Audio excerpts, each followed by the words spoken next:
ਆਪਾਂ ਤੁਹਾਡੇ ਨਾਲ ਪੰਜਾਬੀ ਜ਼ਬਾਨ ਦੇ ਲਹਿਜਿਆਂ ਬਾਰੇ ਗੱਲਬਾਤ ਸਾਂਝੀ ਕਰਦੇ ਹਾਂ। ਤੁਹਾਨੂੰ ਦੱਸਦੇ ਹਾਂ ਪੰਜਾਬੀ ਜ਼ਬਾਨ ਦੇ ਕਿੰਨੇ ਲਹਿਜੇ ਆ। ਕਹਿੰਦੇ ਆ ਕਿ ਲਹਿਜੇ ਜਿਹੜੇ ਆ ਜ਼ਬਾਨਾਂ ਦਾ ਹੁਸਨ ਹੁੰਦੇ ਆ। ਜ਼ਬਾਨ ਜਿੱਡੇ ਵੱਡੇ ਪੱਧਰ ਤੇ ਬੋਲੀ ਜਾਂਦੀ ਹੋਊਗੀ ਉਹਦੇ ਉਨੇ ਹੀ ਜ਼ਿਆਦਾ ਲਹਿਜੇ ਹੋਣਗੇ। ਮਿਸਾਲ ਦੇ ਤੌਰ ਤੇ ਅੰਗਰੇਜ਼ੀ, ਅਰਬੀ ਤੇ ਚੀਨੀ ਬਹੁਤ ਵੱਡੀਆਂ ਜ਼ਬਾਨਾਂ ਵੱਡੇ ਪੱਧਰ ਤੇ ਬੋਲੀਆਂ ਜਾਂਦੀਆਂ। ਇਹਨਾਂ ਦੇ ਵੀ ਬਹੁਤ ਸਾਰੇ ਲਹਿਜੇ ਆ। ਮੰਨ ਕੇ ਚੱਲੋ ਕਿ ਚੀਨੀ ਜ਼ਬਾਨ ਦੇ ਘੱਟੋ ਘੱਟ 84 ਲਹਿਜੇ ਆ।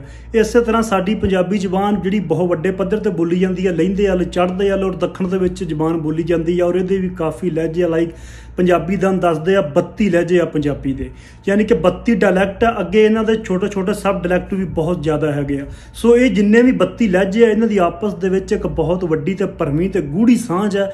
ਔਰ ਇਹਨਾਂ ਦੀ ਗ੍ਰਾਮਰ ਵੀ ਇੱਕ ਹੈ। ਸੋ ਸਾਨੂੰ ਮਤਲਬ ਇੱਕ ਦੂਜੇ ਨੂੰ ਸੁਣਨ ਵਾਸਤੇ ਜਾਂ ਸਮਝਣ ਵਾਸਤੇ ਕਿਸੇ ਟਰਾਂਸਲੇਟਰ ਦੀ ਲੋੜ ਨਹੀਂ ਪੈਂਦੀ। ਲਾਈਕ ਮੈਂ ਮਲਵਈ ਬੋਲ ਰਿਹਾ ਤਾਂ ਮੈਂ ਮਲਤਾਨ ਦੇ ਬੰਦੇ ਨਾਲ ਗੱਲ ਕਰਨੀ ਹੋਵੇ, ਜਟਕੀ ਨਾਲ ਗੱਲ ਕਰਨੀ ਹੋਵੇ ਜਾਂ ਮਾਝੇ ਦੇ ਬੰਦੇ ਨਾਲ ਗੱਲ ਕਰਨੀ ਹੋਵੇ ਤਾਂ ਮੈਨੂੰ ਉਹਦੇ ਬਾਰੇ ਇੱਕਾ ਦੁੱਕਾ ਅੱਖਰਾਂ ਦਾ ਫਰਕ ਪਊਗਾ, ਜ਼ਿਆਦਾ ਫਰਕ ਨਹੀਂ ਪਊਗਾ। ਉਹ ਵੀ ਤੁਹਾਨੂੰ ਪਤਾ ਹੈ ਕਿ 12 ਕੋਹਾਂ ਤੇ ਜਾ ਕੇ ਲਹਿਜਾ ਜਿਹੜਾ ਐਕਸੈਂਟ ਆ, ਅਦਾਇਗੀ ਆ, ਉਹ ਬਦਲ ਜਾਂਦੀ ਹੈ, ਬੰਦੇ ਦੀ ਚੇਂਜ ਹੋ ਜਾਂਦੀ ਆ। ਸੋ ਇਸ ਕਰਕੇ ਸਾਨੂੰ ਕੋਈ ਬਾਹਲਾ ਫਰਕ ਨਹੀਂ ਪੈਂਦਾ ਇੱਕਾ ਦੁੱਕਾ ਅੱਖਰਾਂ ਤੋਂ।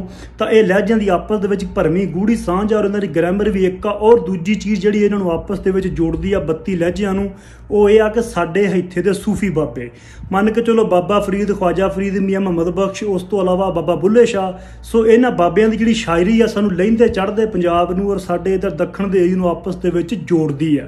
ਅਸੀਂ ਇਹ ਸ਼ਾਇਰ ਇਕੱਠੇ ਸੁਣਦੇ ਵੀ ਹਾਂ, ਸਮਝਦੇ ਵੀ ਹਾਂ, ਪੜ੍ਹਦੇ ਵੀ ਹਾਂ। ਇਹ ਪੂਰੇ ਪੰਜਾਬ 'ਚ ਉੱਧਰ ਵੀ, ਇੱਧਰ ਵੀ, ਦੱਖਣ 'ਚ ਵੀ, ਮਲਤਾਨ ਵਾਲੇ ਏਰੀਏ 'ਚ ਵੀ, ਜਟਕੀ, ਰਾਵੀ ਬੈਲਟ ਦੇ ਵੀ ਸਾਰੇ ਮਤਲਬ ਇਹ ਸੁਣੇ ਸਮਝੇ ਜਾਂਦੇ ਆ।